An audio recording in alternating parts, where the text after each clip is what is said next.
દરિયો છવો અને હે પ્રભુ દરિયામાંથી થોડુંક પાણી લઈએ, એક બિંદુ લઈએ તો એમાં દરિયામાં શું ઓછું થવાનું? તો પ્રભુ થોડી જ કૃપા મારા ઉપર કરજો ને, તમારું કંઈ નહીં જાય અને મારો બેડો પાર થઈ જાય. શું ભક્તનો ભાવ છે! હારે મારો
ભગવાનની લીલા અટપટી છે, બધાને આનંદ આપે. દરેક રાણીને એમ થયું ભગવાન મારી સાથે પેલા મળ્યા, બીજી રાણીને એમ થયું મને પ્રભુ પેલા મળ્યા. કનૈયાની લીલા કોણ જાણી શકે? અટપટી લીલા. દ્વારકાના લોકોએ જય હો દ્વારકાધીશનો જય હો જય જયકાર કરી અને હમૈયા કર્યા, ભગવાનની આરતી ઉતારી, ભગવાનનું સ્વાગત કર્યું. ધન્ય આજની ઘડી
તમારો આ પૌત્ર દાશરથી રામ જેવો સત્ય સંગી થશે, શિવી રાજા જેવો શરણાગત વત્સલ થશે, યયાતિ રાજા જેવો ધાર્મિક થશે, રંતી દેવ રાજા જેવો ઉદાર થશે, બંને અર્જુન જેવો બાણાવળી થશે. એક તો એના દાદા અર્જુન અને બીજા સહસ્ત્રાર્જુન. પૃથ્વીની જેમ ક્ષમાવાન થશે, પ્રાણી માત્રને આશ્રય આપશે. તમારો આ પૌત્ર કોઈ સામાન્ય નથી. એના હાથમાં ચક્રવર્તી રાજાના ચિહ્નો છે. અનેક રાજસૂય અને અશ્વમેધ યજ્ઞો કરશે. પરંતુ એમ કહી અને બ્રાહ્મણો અટકી ગયા. પૂછ્યું ધર્મરાજાએ કે હે ભૂદેવો, કેમ એનો કોઈ ગ્રહ ખરાબ છે? બોલે હા. તક્ષગાદ આત્માનો મૃત્યુ બીજપુત્રો સર્જિતાત. એનું આઠમું સ્થાન જે મૃત્યુ સ્થાન કહેવાય, એમાં રાહુ નામનો ખરાબ ગ્રહ પડ્યો છે. એટલે આ મૃત્યુ બ્રાહ્મણના શાપથી થશે. પાંડવો દુઃખી થયા. શું કામ મૃત્યુ થશે એટલે? નહીં, મૃત્યુ તો થવાનું જ છે. ગીતાજીમાં ભગવાને સ્પષ્ટ કહ્યું કે જાતસ્ય હિ ધ્રુવોર મૃત્યુ ધ્રુવમ જન્મ મૃતસ્ય ચ. જેનો જન્મ છે એનું મૃત્યુ નક્કી છે, અને જેનું મૃત્યુ છે એનો જન્મ નક્કી છે. આપણે આત્મહત્યા કરી દઈએ તો એવું થોડું છે કે આ સંસારમાંથી આપણે છૂટા થયા. એ તો એક પડદો પડ્યો ને બીજો પડદો શરૂ થયો. આ લક્ષ 84 માં આપણે ભટકવું જ પડશે. ભગવાન જેટલી વાર આમાં રંગમંચમાં રમાડે ને એટલી વાર આપણે રમવું જ પડશે. તો આનું મૃત્યુ બ્રાહ્મણ શાપથી થશે. મૃત્યુ થશે એનું દુઃખ નહીં, પણ બ્રાહ્મણના શાપથી મૃત્યુ થશે એનું પાંડવોને દુઃખ થયું. બ્રાહ્મણોએ કહ્યું કે મહારાજ ચિંતા નહીં કરો, આ તમારો દીકરો એ બ્રાહ્મણનો શાપ તો નિમિત્ત છે, પણ સ્વયં ભગવાન શિવજી સુખદેવજીનો અવતાર લઈને આવશે અને આ તમારા દીકરાને ગંગાને કિનારે ભાગવત કથા સંભળાવશે. આ તમારો દીકરો કોઈ સામાન્ય નથી, સાક્ષાત ભગવાનનો અવતાર છે. એટલે એનું નામ પડ્યું વિષ્ણુ નામ. પેલું નામ છે પરીક્ષિત. પરીક્ષિત નામ એટલે પડ્યું કે જ્યારે બાળકનો જન્મ થયો ને ત્યારે આજુબાજુ એ બાળક જોવા લાગ્યું. ઈતઃ પરિતઃ અભિતઃ ઈક્ષતે ઇતિ પરીક્ષિત. જે આજુબાજુ જોવે એટલે એનું નામ પડ્યું પરીક્ષિત. આ બાળક એવું જોતો હતો કે માના પેટમાં ભગવાન રક્ષા કરતા હતા ને, પેલું ગદા લઈ એ તેજ ક્યાં ગયું? બહાર આવે એટલે તો પછી ભગવાન સાથ છોડી દે. પરીક્ષિત એટલે બીજો કોઈ નહીં, હું તમે આ જીવ એટલે પરીક્ષિત. મારું અને તમારું 9 મહિના માના પેટમાં કોણ રક્ષણ કરે? ભગવાન જ આપણી રક્ષા કરે છે. પણ બહાર આવીએ ને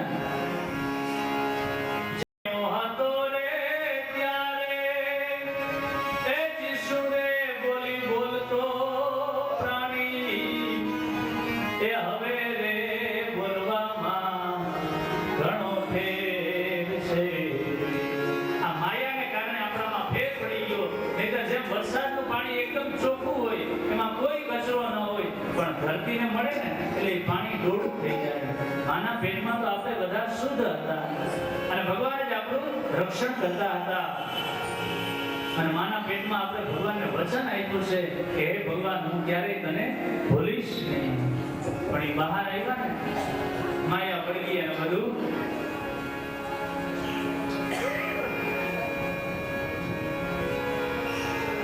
મોટા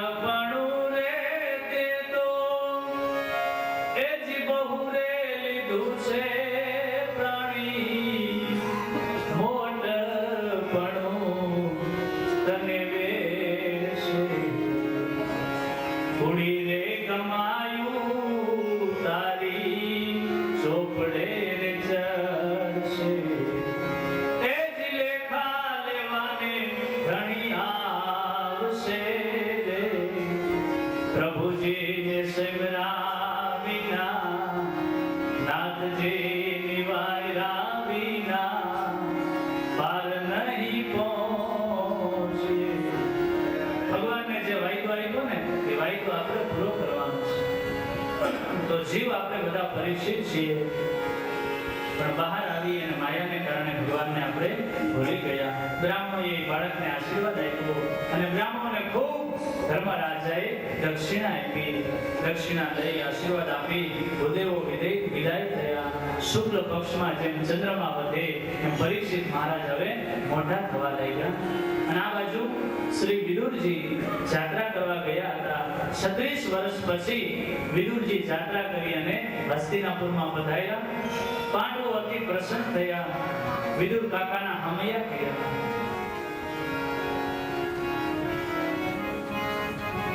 આજે આપણે નથી જાત્રામાં જતા તેના હમૈયા કરતા.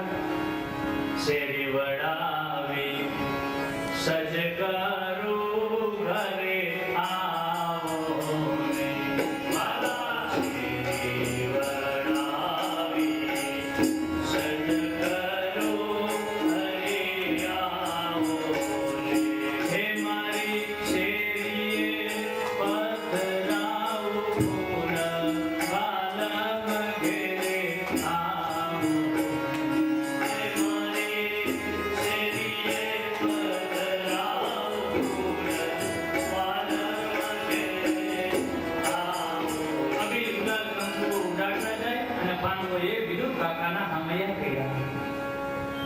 વિદુર કાકાને રાજમહેલમાં લઈ આવ્યા. પાંડવોએ પૂછ્યું કે કાકા, જો વિદુરજી જ્યારે કૌરવ અને પાંડવોનું યુદ્ધ શરૂ થયું ને ત્યારે બે મહાપુરુષો યુદ્ધમાં નહોતા. એક તો દાવ દાદા અને બીજા વિદુરજી. કારણ કે દાવજીના શિષ્ય દુર્યોધન અને ભાઈ કૃષ્ણ.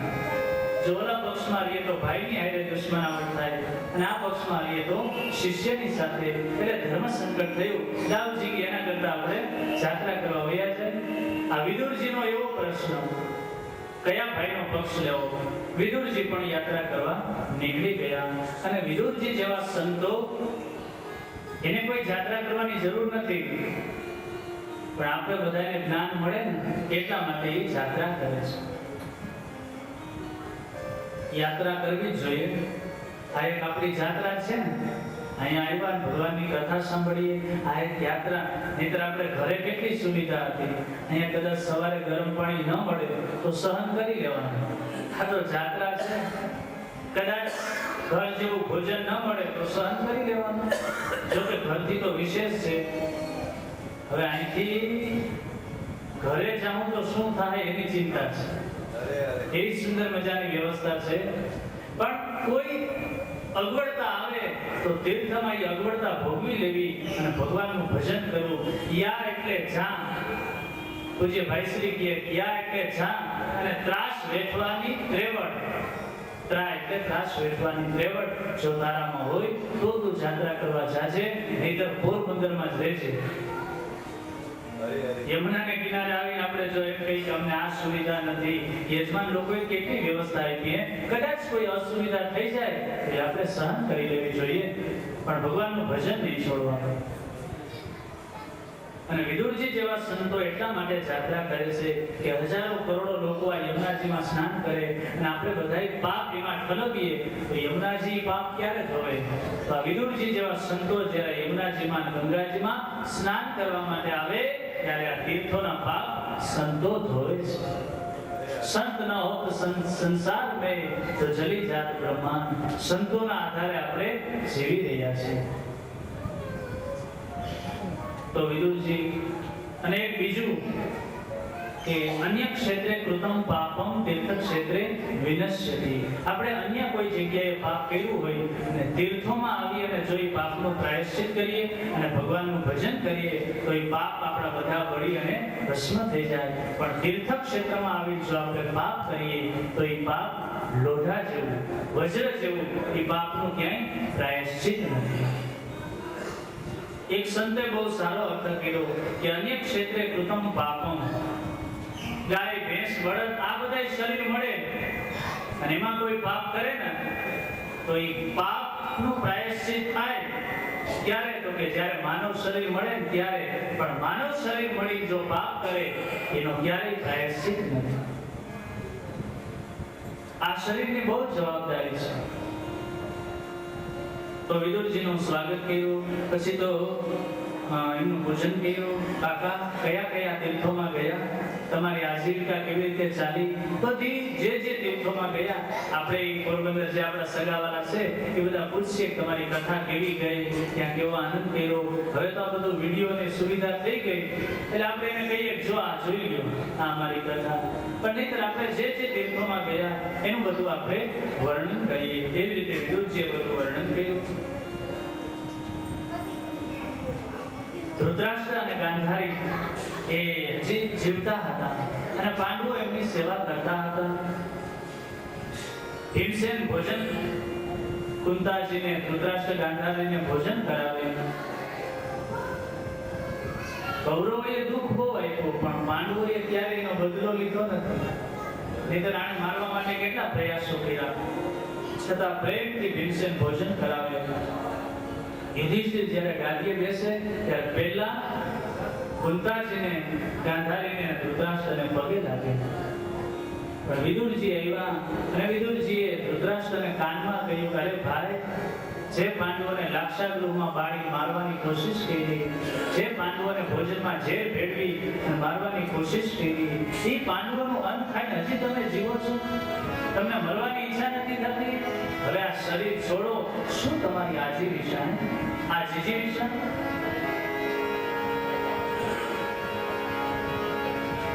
એ ભાઈ, વારંવાર આ માનવ શરીર નહીં મળે. આ શરીરથી તો ભગવાનને મેળવી લ્યો.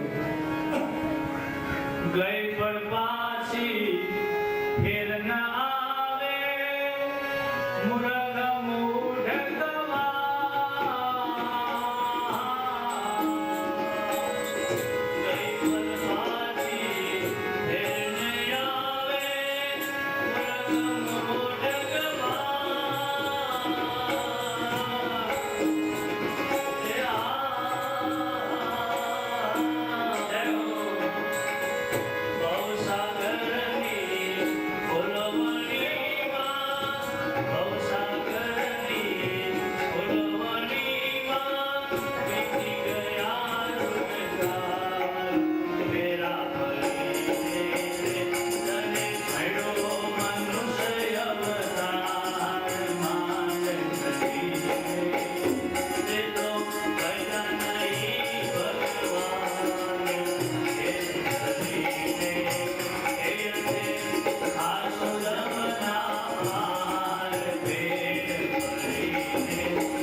જીવવાની આવી જીજીવિષા અને ખરેખર બધું છૂટી જાય પણ આશા ન છૂટે. વિચાર કરો, એને એટલા દીકરાઓ વયા ગયા છતાં આજે એની આશા મરી નથી. મન મરે માયા મરે, મર જાય શરીર, આશા તૃષ્ણા ના મરે, કહ ગયે દાસ કવિ. 1 લાખ રૂપિયો કમાય પછી 2 લાખની ઈચ્છા થાય, 2 લાખ કમાય તો 4 લાખની. આ મમતા ક્યારે મળતી નથી.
આપણે જ્યારે 60 વર્ષના થાય ને ત્યારે મમતાબાઈને જોબન્યું આવે, 20 વર્ષની થાય હો, એવી ઈચ્છા જાગે. જો ને આપણે મોટી મોટી ઉંમરના માણસોને જો 90 વર્ષની ઉંમર હોય અને એમાં ઉદાસીનો તહેવાર આવે ને તો એ માજી બાપા એમ કે અમારે દાળિયા ખાવા. આપણે કઈ કરે મારી તમે આખી જિંદગી ખાધું હજી તમારી આ ઈચ્છા, મોઢામાં કઈ દાંત નથી, તમે કેમ ખાશો દાળિયા? તો કે હું ખાંડી ખાઈશ પણ મારે ખાવા છે. વિચાર કરો, આખી જિંદગી ખાધું પણ હજી એમાંથી આપણે સંતોષ નથી. અંગ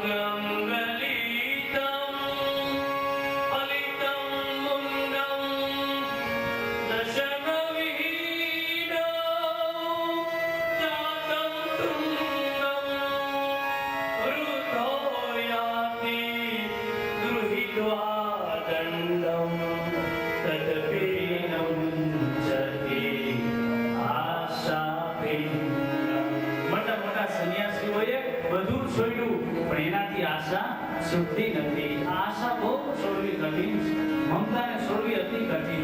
હું અને મારું આ બે જો છૂટી જાય ને તો પછી ભાગવત કથા સાંભળવાની જરૂર નથી હો.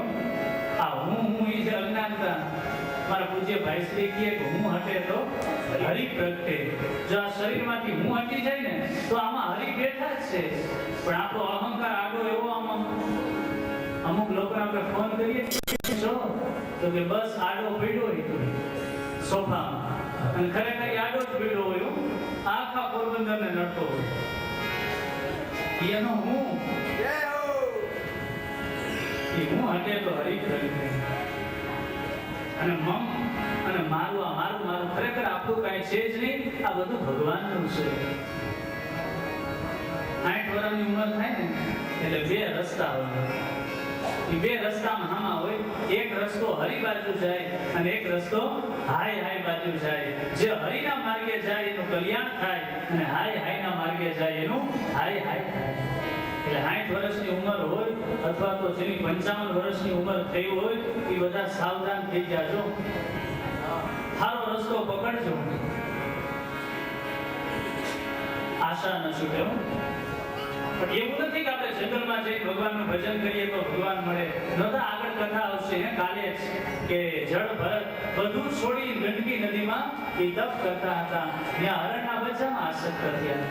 તો આસક્તિ છૂટવી જેની पंच केश बढ़ारी के धोनी तपे सत भोग हरि को दियो ही नहीं, दास सतार कहे मनवा तूने प्रेम प्यालो पियो ही नहीं, घर छोड़ के वन में वास कियो मन वासना त्याग कियो ही नहीं, जो मन थी वासना छूटे नहीं तो क्यारे भगवान મળતા નથી. ભગવાને ગોપીઓના વસ્ત્રોનું હરણ કર્યું. ભગવાન ઝાડ ઉપર ચડી ગયા. એ વસ્ત્રો એટલે આ સામાન્ય વસ્ત્રો નહીં, પણ મારી તમારી જે વાસના છે ને એ વાસના જ્યારે પ્રભુ હરશે ત્યારે જ મને તમને ભગવાનના દર્શન થશે. જ્યાં સુધી વાસના હશે ત્યાં સુધી પરમાત્મા નહીં મળે. અને અંદરથી આપણી આશા છૂટે. 92 લાખ માળુઓ છોડી ભરતું હરિ મહાણમાં રહેતા અને ખીચડી ખાઈ અને ભગવાનનું આરાધન કરતા. એમાં શિવ અને પાર્વતીજી આવ્યા. ભગવાન શિવજીએ કહ્યું, દેવી આ કોઈ સામાન્ય વ્યક્તિ નથી, આ 92 લાખ માળવાનો અધિપતિ છે. ઓ શિવજી કે પ્રભુ તો આને ત્યાગીનું પ્રમાણપત્ર આપી દીધું. ભગવાન કે દેવી પ્રમાણપત્રો આપવામાં બહુ ઉતાવળ ન કરાય. 1 વર્ષ વિદ્યાર્થી ભણે, પરીક્ષા લે, પછી ગુરુજી પ્રમાણપત્ર આપે કે ભાઈ તારે પ્રથમ શ્રેણી, તારે દ્વિતીય શ્રેણી. પાર્વતીજી કે અરે પ્રભુ આના જેવો ત્યાગી મેં દુનિયામાં કોઈ માણસ જોયો નથી. 8 દિવસના રાજા ભૂખ્યા હતા અને એમાં કોઈ મળતું આવ્યું અને ભર્તૃહરિ વિચાર કરે કે આજ મને થોડી ખીચડી મળશે. શિવજી પરીક્ષા કરે, એક ભિખારીનું રૂપ લીધું. ભર્તૃહરિને કીધું, ભાઈ હું ઘણા દિવસનો ભૂખ્યો, મને થોડું ખાવા આપો ને. 8 દિવસનો એ ભૂખ્યો માણસ બધી ખીચડી એને પેલા ભિખારી શિવજીને આપી દીધી. પાર્વતીએ કહ્યું, હવે તો પ્રમાણપત્ર આપી દો. તો કે હજી થોડી વાર છે. ભર્તૃહરિને એમ કે હું પાણી પી લઈશ. શિવજીએ ભિક્ષુકના રૂપમાં પાણી થોડું પીધું અને બીજું ઢોળી નાખ્યું. પાણી પણ એને ના આપ્યું અને શિવજીએ ભિક્ષુકના રૂપમાં કહ્યું, ધન્ય છે ભાઈ તારા ત્યાગને. 8 દિવસનો તું ભૂખ્યો હોવા છતાં થોડી ખીચડી કેમ ના ખાધી અને મને આપી દીધી? ધન્ય છે તારા ત્યાગને. ત્યારે ભર્તૃહરિ બોલ્યા, ભાઈ આ ખીચડી છોડવી એ તો સામાન્ય વાત છે. 92 લાખ માળવો છોડી અને મહાણમાં આવ્યો છું. શિવજીએ કહ્યું, દેવી જો આ બીમારી આટલા વર્ષો થઈ ગયા હજી આના મનમાંથી 92 લાખ માળવો ગયો નથી. આને ત્યાગ ન કહેવાય. તો જે આપણે મનથી ત્યાગ કરીએ એને સાચો ત્યાગ કહેવાય. તો આવી મમતા ભગવાનની કૃપાથી મળે. અને એક દિવસ બધાનો આવો સમય આવશે તો હે ભાઈ હવે આ મમતા છોડો અને ભગવાનનું ભજન કરો. ધૃતરાષ્ટ્રએ કહ્યું કે વિદુરજી હું તો આંધળો, હું ક્યાં જાઉં, ક્યાં ભગવાનનું ભજન કરું? વિદુરજીએ ધૃતરાષ્ટ્રનો હાથ ઝાલ્યો અને ગંગાજીને કિનારે ધૃતરાષ્ટ્ર અને ગાંધારીને રાત્રિના સમયે લઈ ગયા. સપ્તસ્રોત જ્યાં ગંગાજીનો છે ત્યાં કીધું કે અહીં બેસીને તમારે ભગવાનનું ભજન કરવાનું. ભજન કરતા કરતા ધૃતરાષ્ટ્ર અને ગાંધારી ભગવાનને પ્રાપ્ત થયા. આ બાજુ સવાર થયું, ધૃતરાષ્ટ્ર ગાંધારી મળે નહીં. પાંડવો એની શોધ કરે. સંજયને પૂછ્યું કે મને પણ ખ્યાલ નથી. પછી તો નારદજી આવ્યા અને નારદજીએ પ્રેરણા કરી, હે પાંડવો હવે ધૃતરાષ્ટ્ર ગાંધારીની ચિંતા કરોમાં અને હવે તમારી ચિંતા કરો. થોડા દિવસમાં હવે કળિયુગ આવવાનું છે. પાંડવો સમજી ગયા. વાતાવરણ પણ એવું થવા લાગ્યું. એકવાર યુધિષ્ઠિર દાદા ઉદાસ ખીન મને બેઠા હતા. ત્યાં ભીમસેન બાજુમાં આવ્યો. ભાઈ એકદમ ઉદાસ હતા. કેમ ભાઈ, તમને કઈ અશાંતિનું કારણ શું? યુધિષ્ઠિરની આંખમાં અશ્રુ આવ્યા કે ભીમસેન આજે હું વહેલી સવારે ઉઠ્યો ને તો ગાય નહીં પણ ગધેડાનો મેં અવાજ સાંભળ્યો. ભાઈ આજે હું ગૌશાળામાં ગયો તો ગાયની આંખમાંથી મેં અશ્રુઓ જોયા. મંદિરમાં ભગવાનના દર્શન કરવા ગયો તો મૂર્તિ મને નિસ્તેજ લાગી. હે ભીમસેન મને એવું લાગે છે કે કંઈક હસ્તિનાપુરમાં અનિષ્ટ થશે. શું થશે? આપણો ભાઈ અર્જુન ભગવાનની સાથે દ્વારકા ગયો કે અર્જુનને તો કઈ નહીં થયું હોય ને? ભાઈ તો કુશળ હશે ને? મને આવું અપશુકન કેમ થાય છે? આમ જ્યાં બંને ભાઈઓ વાતો કરે છે ત્યાં તો અર્જુન યંત્રની જેમ આવી ઊભા રહી ગયા. ભાઈને પ્રણામ કર્યા. પૂછ્યું યુધિષ્ઠિરે, ભાઈ તું કુશળ તો છે ને? બોલે હા. બોલે તું આટલો ઉદાસ કેમ છે? કોઈ શરણે આવ્યા એનું રક્ષણ નથી કરી શક્યો? કોઈ ગાય બ્રાહ્મણ એને ભોજન નથી આપી શક્યો? તને શા વાતનો દુઃખ છે ભાઈ? દ્વારકામાં પ્રદ્યુમ્ન, અનિરુદ્ધ, ચારુદેશન, સામ, ભગવાન શ્રી કૃષ્ણ એ બધા કુશળ તો છે ને? ભગવાનનું જ્યાં નામ લીધું ત્યાં તો આંખમાંથી દળ દળ આંખડા વહેવા લાગ્યા. જે અંદર રુદન હતું ને ધરવાયેલું એ બહાર આવ્યું. રડતા રડતા અર્જુન બોલ્યો કે મોટા ભાઈ જેના જેના તમે નામ લીધા ને એ કોઈ અત્યારે આ ધરતીમાં હાજર નથી. બધા સદામ ગયા. અને હે ભાઈ હું તમને શું વાત કરું, હું રસ્તામાં દ્વારકાથી આવતો હતો ને ત્યારે કાબા લોકોએ મને લૂંટી લીધો. સમય સમય બલવાન નહીં પુરુષ બલવાન, કાબે લૂંટિયા કોઈ ધનુષ હોય. હે મોટા ભાઈ જ ધનુષ હતું અને જ મારું બાણ. હે હું આમ ટંકાર કરતો ત્યાં ધરતીને ધ્રુજાવતો અને આજ મને કાબા ભીટ લોકોએ લૂંટી લીધો. હે મોટા ભાઈ આજ મને ખ્યાલ આવ્યો કે શક્તિ મારી નથી.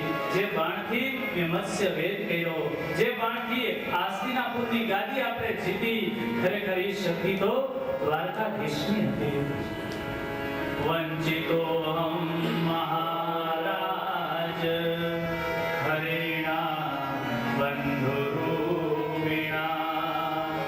તેન મે પહૃતમ તેજો દેવ વિશ્વાનમ. લૂંટાઈ ગયું બધું મોટા ભાઈ. હવે કોના શરણે જવું?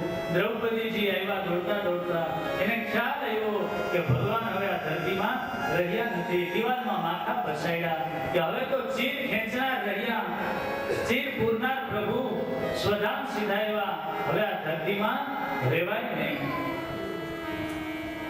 પાંડવો સમજી ગયા કે ખરેખર હવે કળિયુગ આવવાની તૈયારી છે. પરીક્ષિત મહારાજ થોડા મોટા થયા હતા. હસ્તિનાપુરની ગાદી ઉપર પરીક્ષિત મહારાજને બેસાડ્યા અને ધામધૂમથી એમનો રાજ્યાભિષેક કર્યો. હસ્તિનાપુરની ગાદી સોંપી. અમુક ઉંમર થાય ને એટલે પછી દીકરાઓને વ્યવહાર સોંપી દેવાય અને આપણે ભગવાનનું ભજન કરાય. આમ તો 51 50 વર્ષ પૂરા થાય ને તો પછી વ્યવહારનું કાર્ય કરાય નહીં, જો ખરેખર ભગવાનની કૃપા હોય તો. અને આંકડાએ મને તમને સાવધાન કરે 51 52. હવે સમજી જા અને તું વનમાં આવ્યો જા, ભગવાનનું ભજન કર.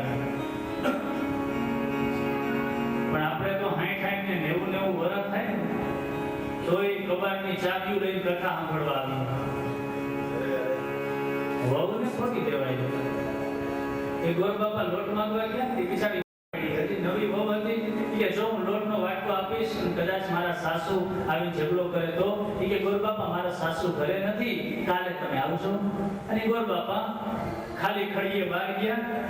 ત્યાંની સાસુ સામી મેળી કે ગોર મહારાજ મારી વહુએ લોટ આપ્યો તો કે ના.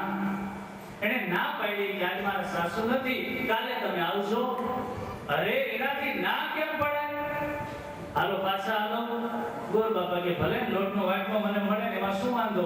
ગોર બાપા પાછા ફળિયામાં આવ્યા અને સાસુએ ઘરમાં જઈ અને સાસુ બહાર આવી અને કીધું ગોર બાપા લોટ લેવા આજે નહીં કાલે આવજો. તો ગોર બાપા કે તારે ના પાડવી હતી તો પછી મને અહીં શું કામ લઈ આવી? કે ના મારી હવે કેમ ના પાડી? એનાથી ના પડાય? ના પાડવી હોય તો હું પાડવી. બોલો આવો આવો. તો 51 52 આમ 50 વર્ષ થાય એટલે અનુકૂળતા હોય તો ભગવાનનું ભજન કરવાનું. પાંડવોએ પરીક્ષિત મહારાજને ગાદી સોંપી અને હવે હિમાલય હાથ કરવા માટે પાંડવો તૈયારી કરે છે. બદ્રી કેદારનાથ આપણે જઈએ ને ત્યાં બરફનો એ પર્વત આવે, છેલ્લે પાંડુકેશ્વર ભગવાન આવે અને પાંડુકેશ્વર ભગવાનની પૂજા કરી અને પાંડુ આપણા સંતો એમ કહે છે જો આ સ્વર્ગનો રસ્તો છે જેને જાવું હોય એ કથા સાંભળી લેજો. સીધા તમે જાઓ એટલે સ્વર્ગના દરવાજા આવશે. પાંડુકેશ્વર ભગવાનની પૂજા કરી કેદારનાથની આગળ પાંડવો ગયા અને થોડે દૂર ગયા. ત્યાં એક સફેદ કપડા ઓઢી અને એક સ્ત્રી હામા મળ્યા અને પાંડવોને પ્રશ્ન પૂછે છે એવા હેવાડાન કે પાંડવ જે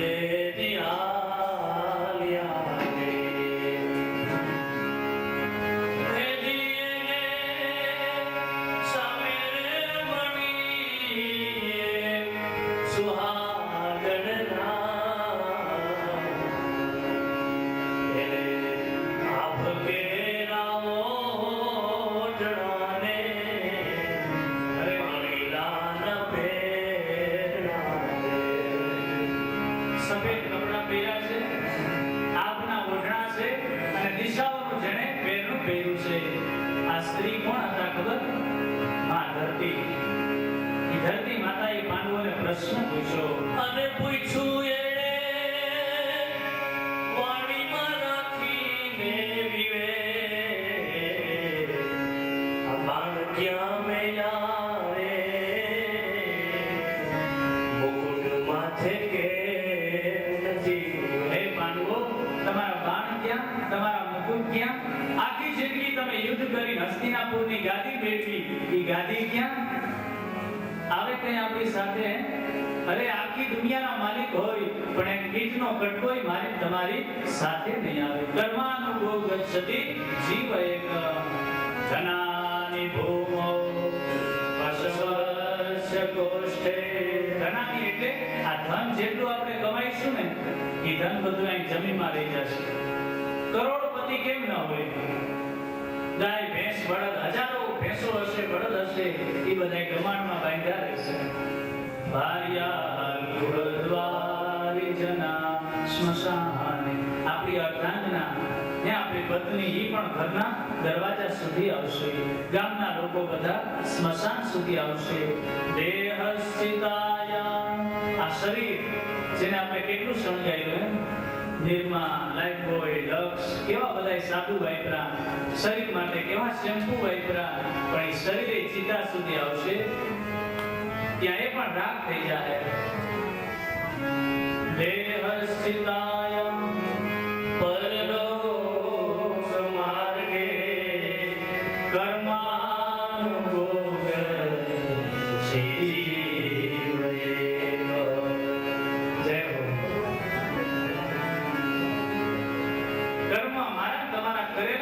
સાથે આવશે, બીજું કશું સાથે નહીં આવે. છેલ્લો સમય એકલા જ આવ્યા મનમાં એકલા જવાના સાથી વિના સંગી વિના એકલા જવાના એકલા જવાના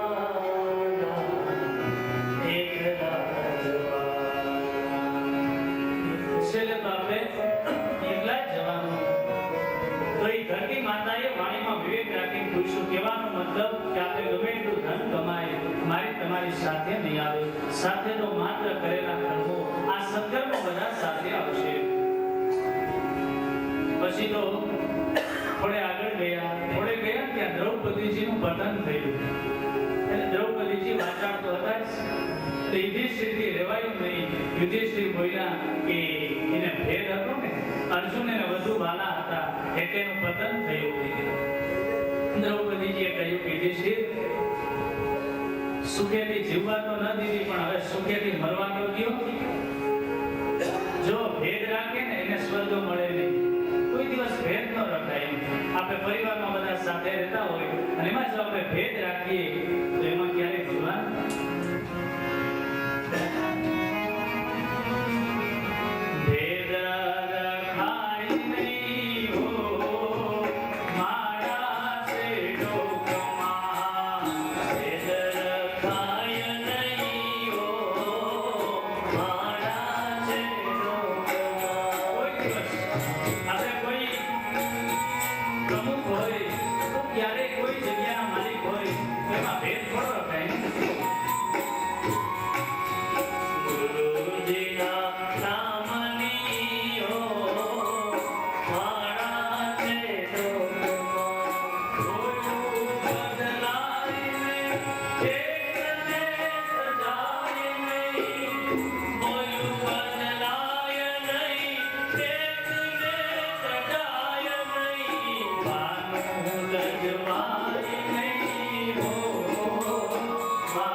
જેને રૂપનો અહંકાર હોય ને એને સ્વર્ગ મળે નહીં.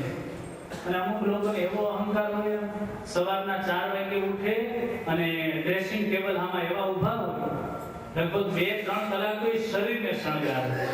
જે અતિ શરીરને શણગારે એને ક્યારેય સ્વર્ગ મળે નહીં. ભગવાન શિવજીએ શરીરમાં રાખ લગાવી. શું કામ? કે આ ગમે એવું શરીર હશે એકવાર આ શરીર રાખ થઈ જવાનું. તો આ શરીરને શું બહુ શણગારો? ભગવાનનું ભજન કરો ને.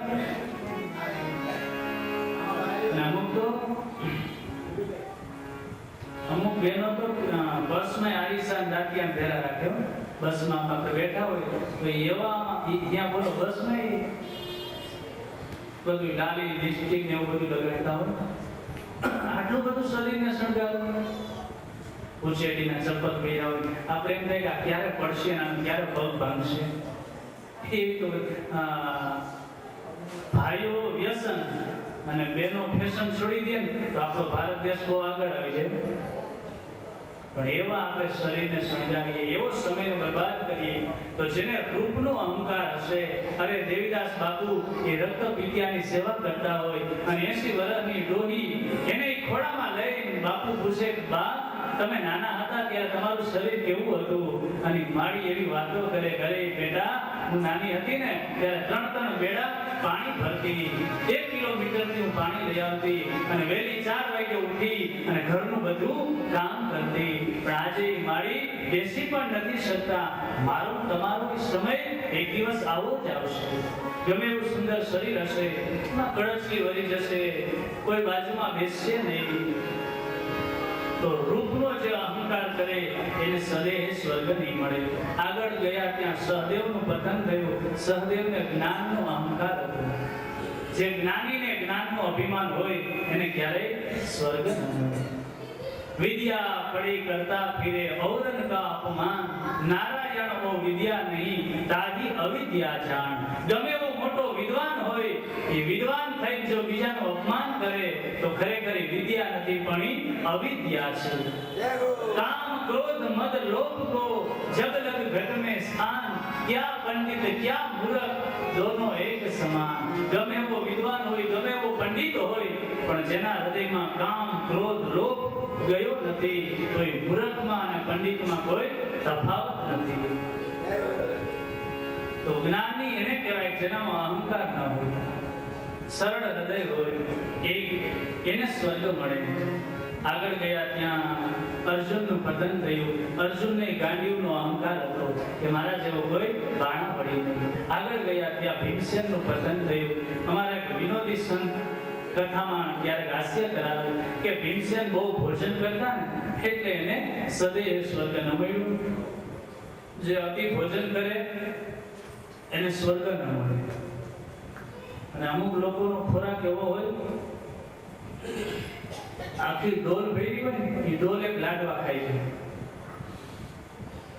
એક નવી પરણી વહુ આવી એટલે થોડીક વાર તો થોડાક દિવસ તો હાહુ એને કામ ન કરવા દે વહુને એવી હાચવે વહુને એમ થાય મારી સાસુ તો ખરેખર કૌશલ્યા જેવી છે પણ વહુને કોણ કહેવા જાય ધીરી થા માવડી કેવી છે તો પાડોશી જાણે 8 દિવસ થાય પછી સાસુએ કીધું બેટા હવે રસોઈ બનાવો એટલે નવી વહુ રસોઈ કરવા બેઠી મોટો સુંદર મજાનો રોટલો કર્યો માખણથી ચોપડો અને નણંદબા પીરસતી જાય બાર એનો પતિ જમવા બેઠો એક રોટલો ઈ ખાઈ ગયો બીજો રોટલો ત્રીજો રોટલો 7 રોટલા પૂરા થઈ ગયા હવે નણંદબાને પૂછ્યું કે નણંદજી બારી કે ઓસરીમાં કેટલા લોકો જમવા બેઠા કે ભાભી બા તો મારા ભાઈ એકલા જમવા બેઠા અરે ઓલી વહુ કે આ એકલો જમવા બેઠો અને 7 રોટલા ઉડાડી ગયો તો આખા ઘરના રોટલા ક્યાં જાય ઓલી વહુ કે તારો ભાઈ મારો ભાઈ મારે આ ઘરમાં રહેવું નથી જય હો દાવા ખોરાક હોય તો સાવધાન અતિ જે ભોજન કરે એને સ્વર્ગ ન મળે આગળ ગયા ત્યાં યુધિષ્ઠિર દાદાનું ખરેખર પતન નથી થયું એક જે ધર્મરાજા સામે ઊભા હતા એને કૂતરાનું રૂપ લીધું અને યુધિષ્ઠિર દાદાની સાથે આવ્યા જે સામે ત્રીજા ધર્મરાજા હતા એને કીધું કે તમને સ્વર્ગમાં આવવાનો અધિકાર છે પણ આ કૂતરાને નહીં યુધિષ્ઠિર દાદાએ કહ્યું કે અત્યાર સુધી મારા પરિવારના ભાઈઓ પત્નીઓ એને મારો સાથ છોડ્યો અને છેલ્લે કૂતરાએ મને સાથ આપ્યો તો હું એકલો નહીં આવું જો એને તમે આવવા દો તો જ હું સદૈવ સ્વર્ગમાં આવીશ ધર્મરાજાએ સ્વાગત કર્યું ધર્મરાજા પોતે જ યુધિષ્ઠિર હતા સદૈવ સ્વર્ગમાં ગયા આ બાજુ હસ્તિનાપુરની ગાદી ઉપર પરીક્ષિત મહારાજ વિરાજિત થયા. પુત્ર તનયા ઈરાવતી સાથે પરીક્ષિતનું લગ્ન થયું. જન્મે જે આદિ 4 પુત્રો થયા. અનેક અશ્વમેધ યજ્ઞો કર્યા, રાજસુ યજ્ઞો કર્યા. પરીક્ષિત મહારાજની કીર્તિ ચારે બાજુ ફેલાવા લાગી. એકવાર પરીક્ષિત મહારાજ રથ લઈ અને દિગ્વિજય કરવા માટે નીકળે છે અને એમાં રાજાએ એક આશ્ચર્ય જોયું. એના રાજ્યમાં શું આશ્ચર્ય?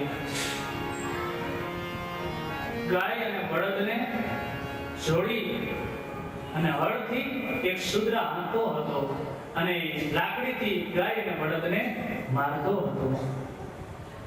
પરીક્ષિત રાજા ત્યાંથી નીકળ્યા. અરે, મારા રાજ્યમાં ગાય અને બળદને દુઃખ દેનાર આ પાપી પુરુષ કોણ હશે? રાજાએ બાણ ચડાવ્યું પેલા પાપીને મારવા માટે. આ ગાય એટલે ધરતી માતા અને બળદ ધર્મ. અને આ બળદના 3 પગ કપાઈ ગયા હતા. સત્ય, તપ, પવિત્રતા અને દયા, આ 4 બળદના પગ છે. સત્યના એક જ ચરણ ઉપર બળદ ઉભો હતો. 3 પગ કપાઈ ગયા હતા. અને ગાય છે ધરતી માતા. અને જે પેલો પુરુષ લાકડીથી મારતો હતો એ બીજો કોઈ નહીં પણ એ કળિયુગ પોતે હતો. પરીક્ષિત રાજાએ બાણ ચડાવ્યો એને મારવા માટે. પેલો કલ્કી રાજાના શરણે ગયો. હાથ જોડી નતે ગુડા કેશ યશોધરાણામ બદ્ધાંજલે વે ભયમસ્તિ કિંચિત. હે રાજા, ગાય અને બ્રાહ્મણની રક્ષા કરવી તમારો ધર્મ છે, તો શરણે આવેલાની રક્ષા કરવી એ પણ તમારો ધર્મ છે. હે રાજા, મારી રક્ષા કરો. પરીક્ષિતે પૂછ્યું, ભાઈ તું કોણ છે? કે મારું નામ કળિયુગ, સતયુગ, ત્રેતાયુગ, દ્વાપર અને હવે ચોથો ક્રમ કળિયુગ. રાજા, મારો ક્રમ છે, મને રહેવા માટે આશ્રય આપો. અરે પરીક્ષિત મહારાજ કે કળિયુગ, મારા રાજ્યમાં હું તને રહેવાની રજા નહીં આપું. કળિયુગે એના ફાયદા બતાવ્યા. જો રાજા, સતયુગમાં હજારો વર્ષ તપ કરે, ત્રેતાયુગમાં હજારો વર્ષ યજ્ઞ કરે, દ્વાપરમાં હજારો વર્ષ ભગવાનની પૂજા કરે, એનાથી જાજુ ફળ મારા યુગમાં એટલે મારામાં કળિયુગમાં માત્ર ભગવાનનું નામ લેવાથી અને ભગવાનની કથા સાંભળવાથી ફળ મળે. એટલે મને મારશો નહીં, મને રહેવા માટે આશ્રય આપો. રાજા સારગ્રહી હતા. વિચાર કર્યો, કળિયુગને મારતા નથી. કળિયુગે હાથ જોડ્યા કે તો એક રાજા મને રહેવા માટે જગ્યા આપો. આમ તો પેલા રાજાએ એમ જ કીધું, મારા રાજ્યમાંથી તું બહાર નીકળી જા. કળિયુગે કહ્યું કે આપ તો ચક્રવર્તી રાજા છો, કોઈ એવું સ્થાન નથી કે જ્યાં તમારું શાસન ન હોય. છેલ્લે રાજાએ કળિયુગને રહેવા માટેનું સ્થાન આપ્યું. 4 જગ્યા. એ કળિયુગ, આ જગ્યામાં તારે રહેવાનું. દ્યુતમ પાનમ શ્રેયઃ સૂના યત્રા ધર્મશ્ચતુર્વિધઃ. દ્યુતમ એટલે જુગાર. જ્યાં જુગાર રમાતો હોય ત્યાં કળિયુગને સ્થાન મળ્યું. પાનમ એટલે જ્યાં દારૂ પીવાતો હોય ત્યાં કળિયુગને સ્થાન મળ્યું.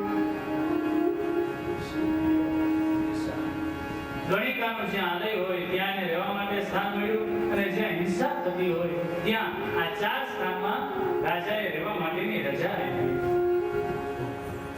પણ કળિયુગ બહુ બુદ્ધિશાળી હતો. એને હાથ જોડ્યા કે હે રાજા, આ 4 સ્થાનમાં મને જગ્યા ઓછી પડશે, હજી એક જગ્યા આપો ને. પુનશ્ચયાચમાનાય જાતરૂપમ દદાત પ્રભુ. પુનઃ માગણી કરી. એટલે પરીક્ષિત રાજાએ કહ્યું કે જા, સોનામાં, સુવર્ણમાં તારે રહેવાનું. સુવર્ણમાં કળિયુગનો વાસ છે. તમે જે કંઈ ઘરેણા સોનાના પહેર્યા હોય એ પોતે ધરાવી જાજો. એમાં કળિયુગ છે. બરોબર રસીદ દાદા? તમે કદાચ અમારી ચિંતા કરતા હો તો અમે પછી મંત્ર બધા જાપ કરી અને બધું સિદ્ધ, બધું પવિત્ર કરી લેવું.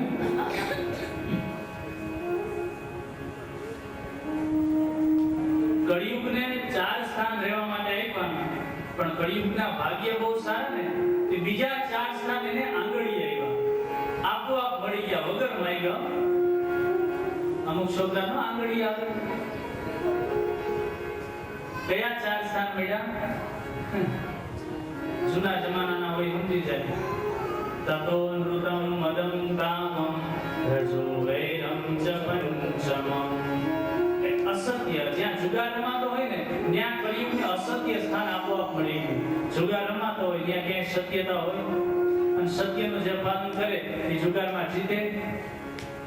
આપણે તમે બધા જુગાર રમો છો કે નહીં? ખોટું નહીં બોલતા. ઊંચી આંગળી કરો છે, રમો કે નહીં? રમે કરે કે ના રમે કરે? જે રમતા હોય તે કરે. ના આગળ રમાવી લઈને અટલ રમતા પૂછો ને. હા આગળ રમતા ના આગળ નહીં, વર્તમાનમાં. આપણે સાતમ આઠમનો નિયમ છે, સાતમ આઠમમાં જુગાર રમતા હોય ઊંચી આંગળી કરો છે. ખરેખર કરી દો, રમતા કરી દો. કરી દો બધાને પાપ ધોવાઈ જાય.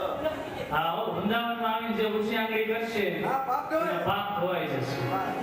જે રમતા હોય કરજો. હા આપણે એમ થાય કે ભાઈઓ રમે પણ આ બહેનો તો બહુ રમે હો. બહુ રમે. અને એ તો રમત જોવા જેવું હોય કે બહેનો બધા આમ રમવા બેઠા હોય ને. અમે નાના હતા ત્યારે અમે બાની સાથે અમે જાય અને એમાં એક ગામમાં બહેનો રમતા હોય જોવા જેવી રમત હોય. આમ 10-15 બહેનો ગોઠવાઈ ગયા હોય ને એમાં એકબીજા પાનું એક પાનું આપે. જૈના નો એને ઠાકોરજીનો પ્રસાદ મળે એવી રાજી થઈ જાય. હું પાનું દબાવી દે, પછી બીજું પાનું મળે કે એને આમ હાથ દબાવી લે અને એવી રાજી થઈ જાય. પછી 2 પાના જોવે એવી નિરાતે પાના ઉપાડે. આપણે એમ થાય ભગવાને ગિરિરાજ ધારણ કર્યા ને ત્યારે ભગવાનને આવો વજન નહોતો લાગ્યો. એવી રીતે 2 પાના ઉઠાવે, હળવે હળવે હળવે. પછી આમ પાનું જોવે ત્યાં તો પહેલું પાનું નીકળે ફુલેવરનો રાજા અને એવી રાજી થઈ જાય. બીજું પાનું જોવે ત્યાં તો ફુલેવરની રાણી અને એવી રાજી થઈ જાય. પછી 2 પાના પાછા હળવેકથી નીચે મૂકી દે. વળી ત્રીજું પાનું આવે એટલે પછી 2 પાના જોયા હોય તોય ત્રીજી વાર આમ વળી પાછા 3 પાના લે અને વળી હળવેકથી જોવા લાગે. 2 પાના જોઈને 10 રૂપિયાનો ઘા કરી દે. એ કે હું હાઈ લઈ બંધ કરે. આપણે એમ થાય કે બેટિંગ ક્યાં આવી? ત્રીજું પાનું તો જોવે નહીં. અને પછી થોડોક સમય જાય ને આપણે બાજુ બેઠા હોય જોવાય નહોતી. અને પછી ત્રીજું પાનું નીકળે શું ખબર? ચોકડી ધૂળ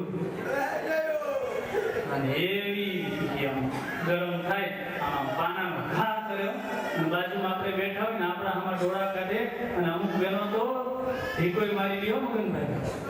હા પાછા એમ કે મરી ગયા આ તમે ખાંભી પડી ને એટલે આ બાજી મને મળી નહીં. નહીંતર આ બાજી મારી હતી. એવી આ બહેનોની રમત હોય. એ રમત એની બહુ જાજુ તો વર્ણન ન કરાય. પણ જુગાર જે રમે એ ત્યાં અસત્ય હોય અને અસત્યમાં કળિયુગને રહેવાનું રાજાએ એને સ્થાન આપોઆપ મળી ગયું. એટલે જુગાર ક્યારેય રમવો નહીં. કદાચ તમે રમતા હો તો પછી આંગળી નહીં કરતા, પણ સંકલ્પ કરજો યમુનાને કિનારે કે હવે પછી અમે ક્યારેય જુગાર રમશું નહીં. બીજું જે મદિરા દારૂ પીવો એ કળિયુગે રહેવાનું સ્થાન આપ્યું. ત્યાં એને અહંકાર મદ આપોઆપ સ્થાન મળી ગયું.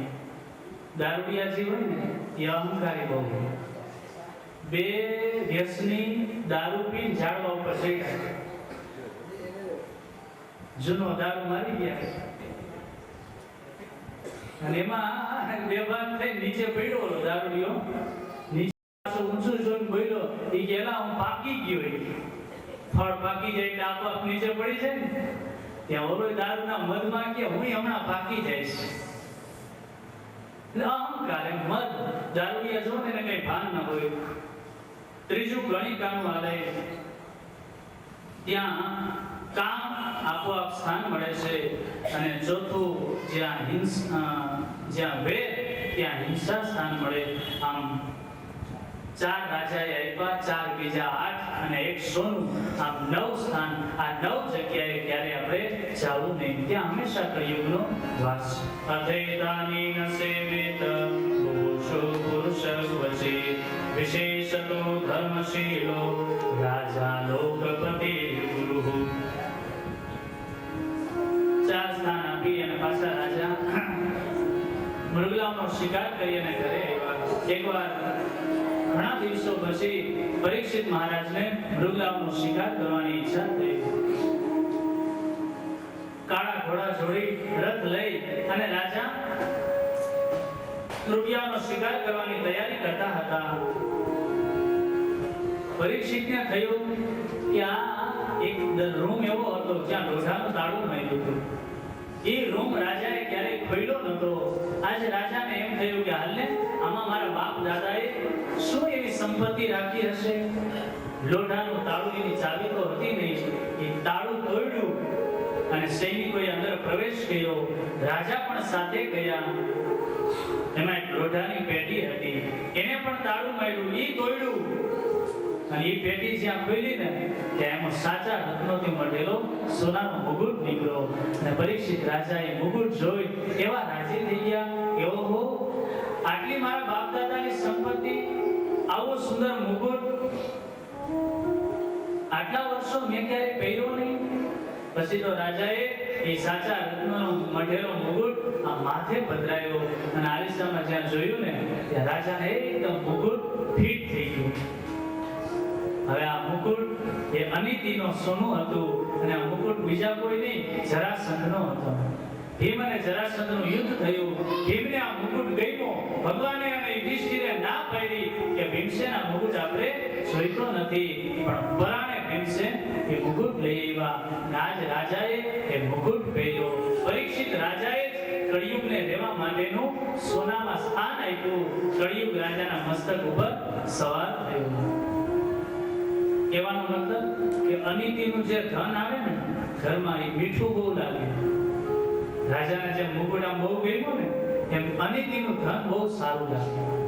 ભલે આપણે કરોડપતિ થઈ જાય અનિતિથી, મીઠું લાગે પણ એનું સુખ સારું નથી.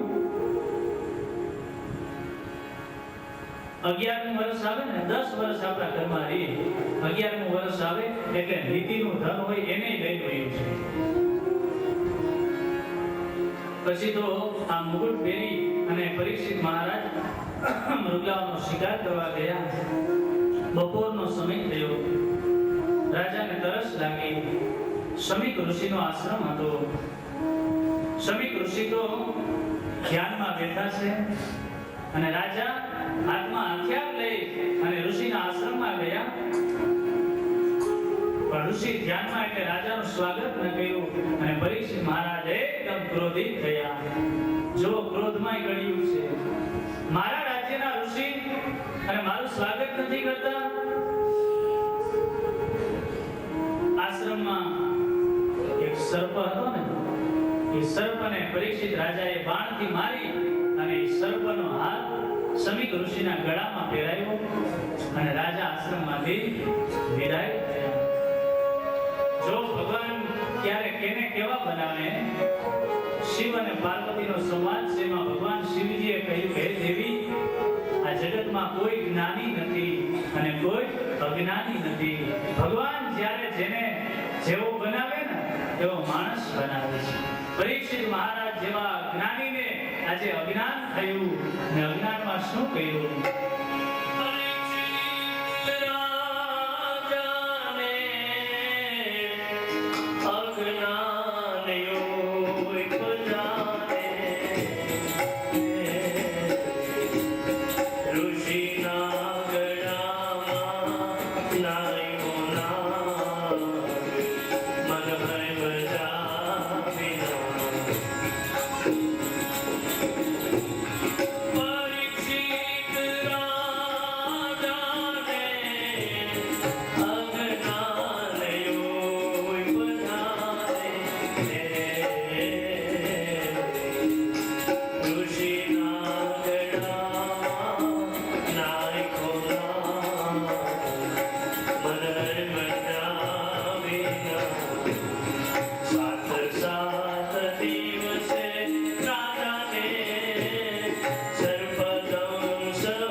બાજુ પોતાના રાજ્યમાં આવ્યા અને શમીક ઋષિનો દીકરો શૃંગી જેનું નામ છે એ થોડે દૂર નદીમાં સ્નાન કરતો હતો.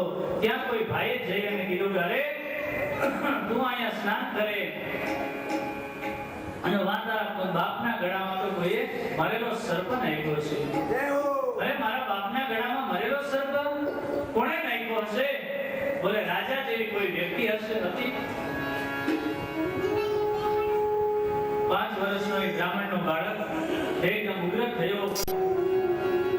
રાજાએ મારા પિતાના ગળામાં સર્પ નાખ્યો. મને લાગે છે કે જ્યારથી કૃષ્ણ પ્રભુ સ્વધામ ગયા ત્યારથી આ ધરતીમાં કોઈ યોગ્ય રાજા રહ્યો નથી. અરે રાજાને પોતાની સત્તાનું બળ હોય, એની પાસે જો શાસ્ત્રનું બળ હોય તો આ નાનું બાળક કે અમારી પાસે શાસ્ત્રનું બળ છે, અમારી પાસે સાધનાનું બળ છે. અને કૌશિકી નદીનું જળ બ્રાહ્મણે હાથમાં લીધું. વિદ્યુત્વારો સુદામ રાખશો વયસ્ય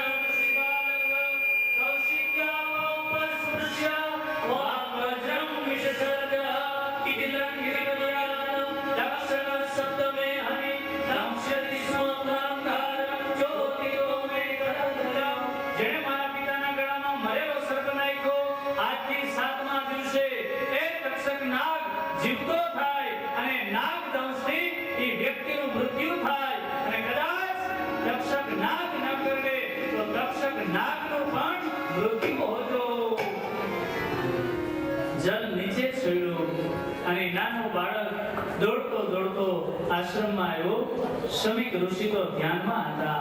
એના ગળામાં સર્પ એને કોઈ ખ્યાલ નથી. સમાધિનો સમય પૂરો થયો અને બાળક રડે છે.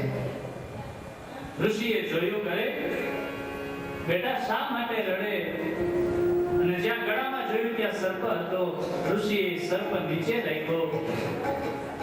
શૃંગીએ કહ્યું પિતાજી, જેણે તમારા ગળામાં મરેલો સર્પ નાખ્યો ને એને મેં શાપ આપ્યો છે કે આજથી 7મા દિવસે તક્ષક નાગ કરડવાથી એનું મૃત્યુ થશે. અરે બેટા, આવો મોટો શાપ ક્યાં આપ્યો? કોણ હશે એ વ્યક્તિ? અને ઋષિએ જ્યાં આંખો બંધ કરી સમાધિમાં જોયું ત્યાં તો એને પરીક્ષિત રાજા દેખાણા. અરે બેટા, આ કોઈ સામાન્ય વ્યક્તિ નથી, આ તો આપણા નગરનો રાજા પરીક્ષિત છે. હવે શું થાય? અરે બેટા, આવી નાની ભૂલ અને ત્યાં આવો મોટો શાપ આપ્યો. પછી તો બાળકને પસ્તાવો થયો, પણ હવે મોઢામાંથી શાપ નીકળી ગયો, પાછો તો ક્યારેય આવે નહીં. ગયેલા શબ્દો પાછા આવતા નથી. શમીક ઋષિએ વિચાર કર્યો કે હાલ હવે 7મા દિવસે રાજાનું મૃત્યુ તો છે જ, પણ કમસે કમ હવે એને જાણ કરી અને હું સાવધાન તો કરી દઉં. 2 શિષ્યોને રાજાને ખબર આપવા મોકલે છે. આ બાજુ પરીક્ષિત રાજા એના રાજ્યમાં આવ્યા અને જે પેલો મુકુટ હતો ને એ મુકુટ રાજાએ નીચે પધરાવ્યો અને સ્નાનાગારમાં સ્નાન કરવા ગયા. અને સ્નાન કર્યું ત્યાં તો રાજાની બુદ્ધિ શુદ્ધ થઈ કે અરે રે, જે કળિયુગ હતો માથામાં એ નીચે ઉતરી ગયો કે અરે મેં ઋષિના ગળામાં મરેલો સર્પ નાખ્યો. જે હાથ હંમેશા સાધુ બ્રાહ્મણોનું સ્વાગત કરે, સંતોને પુષ્પની માળા પહેરાવે, એ હાથેથી મેં મરેલો સર્પ પહેરાવ્યો. આવું અકૃત્ય મેં કર્યું. ભગવાનને પ્રાર્થના કરી કે હે દ્વારકાવાળા, કોઈ પ્રજા ભૂલ કરે ને તો એને રાજા દંડ આપે, પણ સ્વયં રાજા ભૂલ કરે તો એને કોણ દંડ આપે? માટે હે પ્રભુ, મારી પ્રાર્થના સાંભળજો અને આ ભૂલનો મને દંડ આપજો. આનું મને ફળ મળવું જોઈએ. જો આને પરીક્ષિત કહેવાય. ભૂલ કરવી પાપ નથી હો. પ્રાણી માત્રથી, મારાથી, તમારાથી, બધાથી ભૂલ થઈ જાય, પણ એ ભૂલને છુપાવવી અને આપણે પડ્યું રહેવું ને એ પાપ છે. ભૂલ કરવી તો સફળતાની નિશાની છે. અગર ગલતી रुलाती है तो राहें भी दिखाती है, तो राहें भी दिखाती है। अगर गलती रुलाती है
શર્ટ પહેરતા હોય અને એનો એક બટન ખોટું દેવાય છે પછી છેલ્લે બધાય ખોટા, પણ એકને જો સુધારી લઈને તો બધા સુધરી જાય.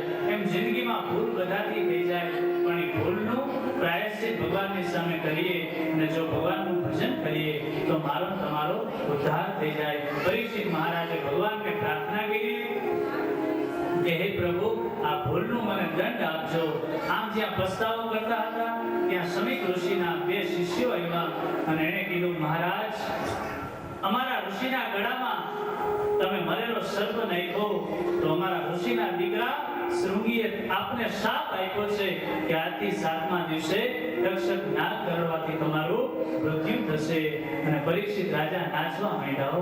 વાહ ભગવાન, ખરેખર તે મારી પ્રાર્થના સાંભળી લીધી. બ્રાહ્મણોને ખૂબ દાન આપ્યું, એમને દક્ષિણા આપી.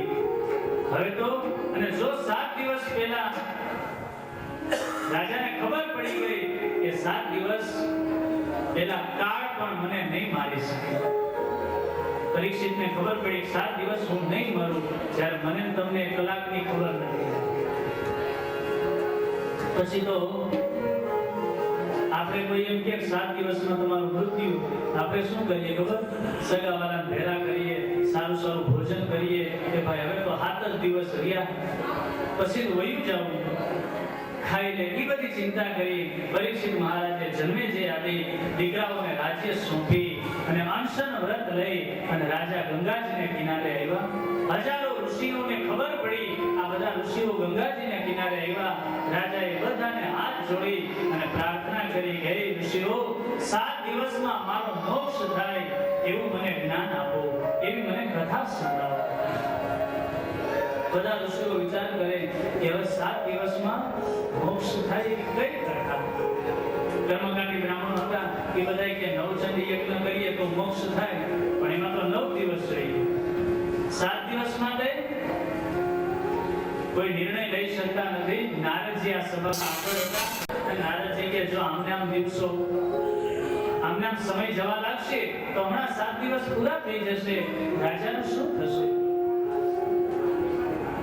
દૂર ગંગાજીની રેતીમાં એક અવધૂત આડોટતો હતો. એ અવધૂત બીજા કોઈ નહીં પણ સુખદેવજી હતા. નારદજી ત્યાં ગયા અને કહ્યું કે હે સુખદેવજી, પ્રભુ, અમારા રાજાને શાપ થયો છે ઋષિનો, આપ આવો અને એને ભાગવત કથા સંભળાવો. નારદજીની સામે જોઈ સુખદેવજીએ કહ્યું, કોણ તારો રાજા? તો કે પરીક્ષિત રાજા. હસતા હસતા સુખદેવજીએ કહ્યું કે હે નારદ, ઈ તારો રાજા હશે, તારા રાજાને શાપ થયો, એમાં મારે શું નહીં? મારા મન તો કોઈ રાજા નથી, એક જ રાજા છે જેનું નામ છે શ્રી દ્વારકા વાળો, બીજો આ દુનિયામાં કોઈ રાજા નથી. નારદજી કે હવે જો આ કથા સંભળાવવા નહીં આવે તો પરીક્ષિત રાજાનું શું થશે? નારદજી હાથ જોડ્યા. બાપજી, રસ્તામાં એક આંધળો માણસ હાલ્યો આવે અને બાજુમાં કૂવો છે રસ્તામાં અને દેખતો માણસ ત્યાં બેઠો છે અને પેલો આંધળો માણસ કૂવામાં પડે તો એ પાપ કોને લાગે? સુખદેવજી કે પાપ તો દેખતા માણસને જ લાગે ને. જે માણસની આંખો છે એને ઊભા થઈને પેલાનો હાથ ચાલવો જોઈએ.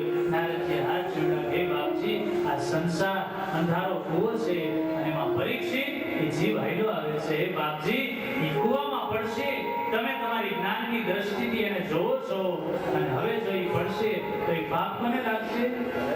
સુખદેવજી ઊભા થયા. નારદજીને અવધૂત હજારો ઋષિઓ હતા.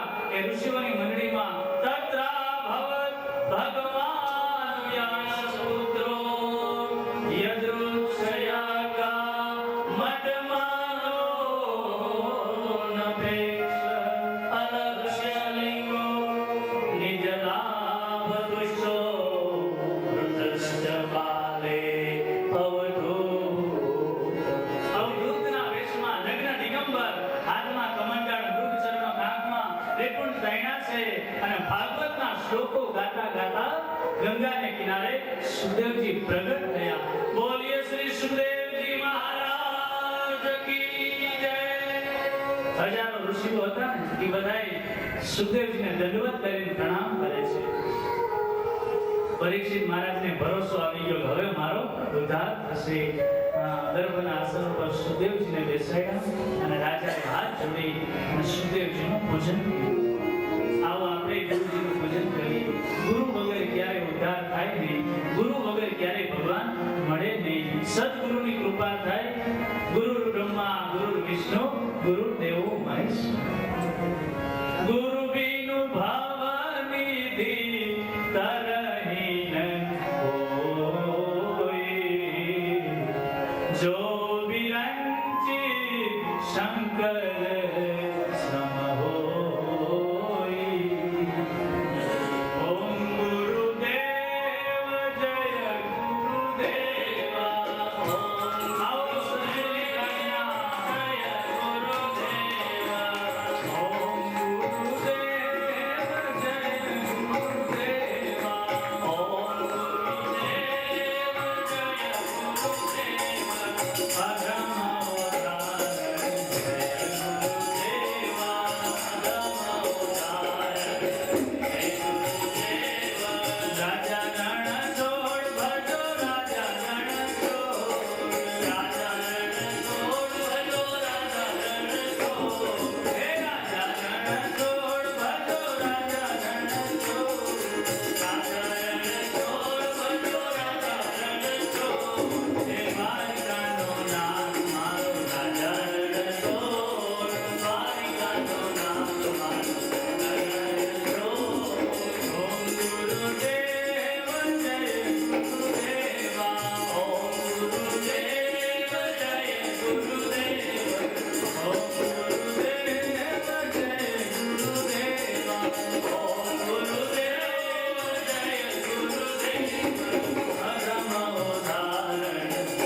બોલીએ શ્રી સદગુરુ ભગવાન કી જય.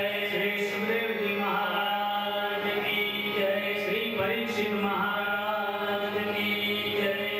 સદગુરુ સુખદેવજીનું પૂજન થયું અને હવે પરીક્ષિત મહારાજ સુંદર પ્રશ્ન કરે છે કે હે ગુરુદેવ, 7 દિવસમાં જેનું મૃત્યુ હોય એવા જીવે શું કરવું જોઈએ? એના ઉદ્ધાર માટે આ પરીક્ષિતનો પ્રશ્ન નથી, આ મારો તમારો પ્રશ્ન છે. 7 દિવસમાં મારું તમારું મૃત્યુ નક્કી છે. પછી સોમવાર હોય, મંગળવાર હોય, એનું આપણે નક્કી ન કરી શકીએ, પણ આ 7 વારમાં જ એક દિવસ હશે ને, તો આપણે શું કરવું જોઈએ? કે હવે સુખદેવજી મહારાજ કથાનો પ્રારંભ કરે. ગંગાને કિનારે બીજી કથા ગંગા શરૂ થાય. હવે આપણે યમુનાજીની આરતીનો ને બધો વૈષ્ણવોએ લાભ લેવાનો છે. તો પછી આરતી પૂજન થશે. 7 વાગ્યાના સમયે આપણે કથાને વિરામ આપીએ. આવતીકાલે સુખદેવજી મહારાજ ભગવાનની સુંદર મજાની દ્વિતીય સ્કંદની કથાનો પ્રારંભ થશે અને આવતીકાલે આવા સમયે નરસિંહ ભગવાનનું પ્રાગટ્ય થશે. કદાચ આવતીકાલે મગનભાઈ મોડું થાય તો વાંધો નહીં, યમુનાજીને મહારાણીને કહી આવતીકાલે અમે તમારી આરતી કરશું. આ કથા ગંગા છે ને, તો આજે આપણે ક્રમને ધ્યાનમાં રાખીએ. આવતીકાલે નરસિંહ ભગવાન પ્રહલાદની રક્ષા કરશે અને ઘેં ઘેં કરતા આ થાંભલામાંથી પ્રગટ થવાના છે. બપોરે સુંદર મજાની કથા, બપોર પછી એ પ્રહલાદજીની, માં અનસુયાની આવી સુંદર મજાની આપણે કથાઓ સાંભળશું. આવો 2 મિનિટ ભગવાનનું નામ લઈ અને પછી